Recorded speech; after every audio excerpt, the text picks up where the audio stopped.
যদি 2026 সালের গ্রীষ্মের রিয়াল মাদ্রিদের জন্য Gabriel Magalhães, Erling Haaland, Declan Rice, Vitinha এই তালিকা থেকে দুইজনকে নেওয়ার সুযোগ থাকতো, আপনি কাদের বেছে নিতেন? কি Gabriel Magalhães? Gabriel Magalhães, Erling Haaland, Declan Rice, Vitinha. আচ্ছা, আমি ভাই, দুজনকে বেছে আমি নেওয়ার হচ্ছে সুযোগ থাকলে আমি নিতাম হচ্ছে ভিতিনিয়াকে আর হচ্ছে গ্যাব্রিয়েল মাগালেস। ভিতিনিয়াকে, তিনি আর মাগালেস, কারণ দুইটা মিডফিল্ডার আসলে নিতাম না। ডেক্লান রাইসকেও নিতাম না।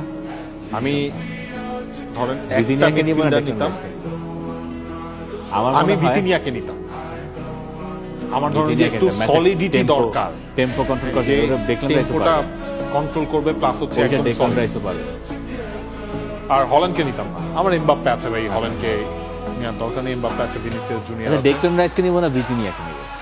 আমি ভিতিনিয়াকে ডেক্লান রাইসকে যে কারণে নেব না, কারণ ডেক্লান রাইসের মতো তো নাই, মানে একটু কাছাকাছি প্রোফাইলে মিলে এরকম মিডফিল্ডার অলরেডি এক্সিস্ট করে আমার মনে হয় রিয়াল মাদ্রিদে। মনে হয়, কোনোভাবেই বলতেছি না কাছাকাছি, কিন্তু মানে কিছু- কম্প্যারিজনে না কিছু, যায়, হ্যাঁ, বেসিক হ্যাঁ। ইয়ের দিক থেকে। ভিতিনিয়ার টাইপের কেউই নেই। না, আর ভিতিনিয়াটা যদি থাকে, সে আপনার ম্যাচের টেম্পোটা কন্ট্রোল করে দিবে। রিয়ালের মূল সমস্যা যেটা মনে হয় টনি ক্রুস ছাড়ার পর থেকে, যে এই টিমের টেম্পো কন্ট্রোলার কেউ নাই। টেম্পোটা কন্ট্রোল করে দিতে পারবে তখন ভিতিনিয়ার। চুয়ামেনি পাশ থেকে ডিফেন্সিভ ওয়ার্কটা করে দিলেন। আমি চুয়ামেনিকে নিয়ে কখনোই কোনো কমপ্লেন করি না। I love it. সেম। আর হচ্ছে আপনার গ্যাব্রিয়েল মাগালেসকে রাখবো, কারণ খুব পছন্দের একটা সেন্টার ব্যাক। আর রিয়াল মাদ্রিদ তো এই জায়গায় ধর নতুন সেন্টার তাহলে ব্যাক কি এডার অথবা মিলিতাও আর গ্যাব্রিয়েল মাগালেস আপনার সেন্টার ব্যাক পার্টনার?